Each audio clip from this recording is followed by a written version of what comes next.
horizontal tendency? The answer is standard deviation. Next, if 7, 2, 9 and 5 occur with frequencies 2, 3, 6 and 4 respectively, then the arithmetic mean is, here arithmetic mean we want. What is the formula for mean? Here, when no frequencies are given, then just add them and divide by the numbers. But when frequencies are given, then the formula is different. Here, arrange them in tables. X, these numbers, F is frequencies. So multiply Fx. So 7 2s are 2 3s are 9 6s are all this. Now summation. This is summation sign. Add F and Fx. So 15 and 94. So arithmetic mean is what? Summation Fx upon summation F. Okay. So 94 by 15, 6.266 or 6.27. So that is the arithmetic mean. Next, find the mode of the following data. Age and frequency are given and various intervals are given. So what is mode? Mode means the value which appears most or has maximum frequency.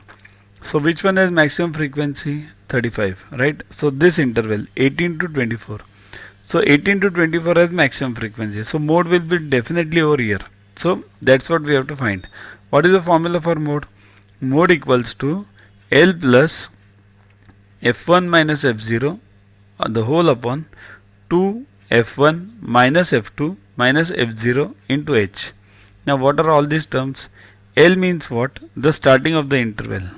L. F1 means what? The frequency of that interval which is in concern. So 18 to 24 has 35. F0 means what? Previous frequency. See this. Before this interval, which is the interval 12 to 18. What is the frequency? 25. So that is F0. To watch the videos further, kindly download YuvaGuru app from Play Store and follow the paid version in 10+2 section. You can also WhatsApp on the number 9960560404 to get the videos permanently on your PC and on your mobile. What to get in these videos? IMO, IO, IGKO, ISCO, NSO, NCO, Homi Bhabha plus many other exams questions with explanations. So keep studying, keep watching.